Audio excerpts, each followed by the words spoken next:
us now, CNN political commentator Earl Lewis and former Manhattan Assistant District Attorney Jeremy Saland. Good to have you both. Jeremy, let me just start with you. It's normal that a good attorney, Evan Corcoran, would take detailed notes. How they got to the media is another question, but the fact that Jack Smith has them now after such a fight to get to this point regardless, how could this impact the investigation?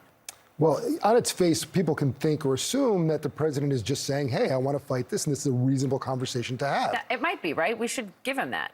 You certainly should, but at the same time, that's a direct look into his intent and his knowledge that these are documents that are classified, these are documents I have to return. That I shouldn't have. Correct. But nonetheless, I'm going to find a way to challenge it, and there's legal means to do so, and then there's not legal means to do so. So it kind of defeats that argument that I didn't know. That's so interesting.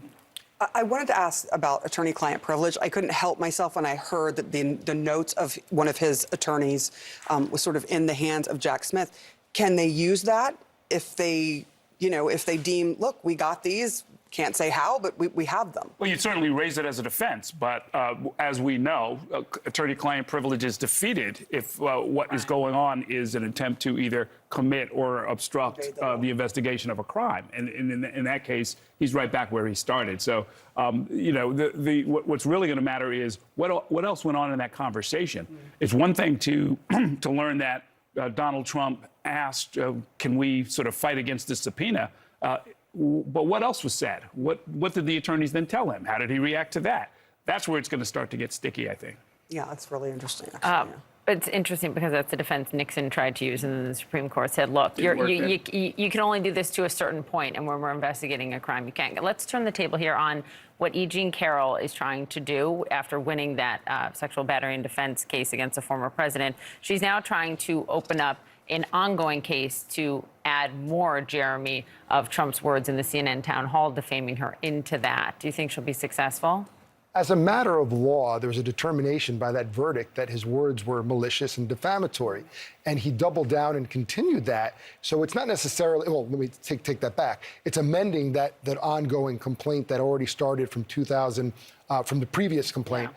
And it establishes and confirms that the president was willing to be malicious, knew it was, and it wasn't just his opinion. He was really using some of the same words that he was found liable for almost moments ago. I have a question about recent polling, Errol, to you. The numbers have gone up.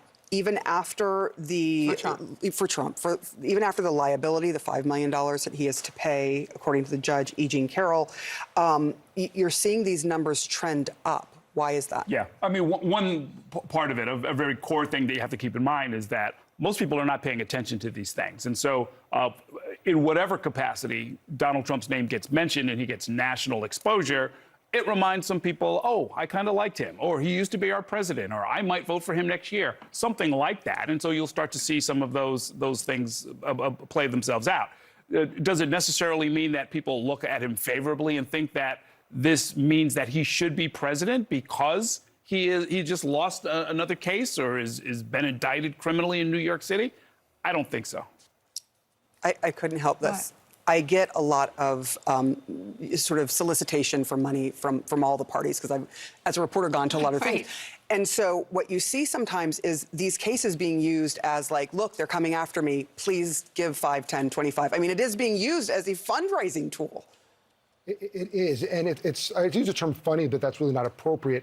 The argument has always been the deep state is after me, and look, they're coming after me. But what the deep state, it's a state of mind and his words that's getting him deeper and deeper in trouble. And ultimately, this is going to catch up to him. He's got Georgia, he's got the city of New York, now he's got the federal program that's been ongoing. So it's just one on top of the other. And the more he does this and the more he uses his words without his counsel and evidently even with his counsel, the more he's going to find himself in deeper trouble legally. And I would not be shocked ultimately if he does end up incarcerated, which is something I would not have thought months ago or even weeks ago. Because there's so many different things that are developing that are really significant crimes. You're taking documents and materials that are confidential and you're using them to your advantage or concealing them. There's an ongoing investigation and you're knowingly taking steps to prevent the government from retrieving that property. That just sort of furthers my belief, and I think many people, though, as I always say, the people or the government have to prove their case beyond a reasonable doubt, that there is something amiss here. And it's just continuation and continuation of trouble that he's getting himself into with his words that are contradictory and his actions that arguably speak for himself. And if you recall, in the federal matter, the judge said on its face, there's criminality. That's a lower standard. Enough to continue. It's a lower standard to continue the probe. Correct. And allowing the piercing of that privilege because of the crime fraud exception. So there's something here. You can't just say where there's smoke, there's fire, but it's building and building. And I would be very concerned if I were Donald Trump. Jeremy, Errol, thank you. As always, good to see you.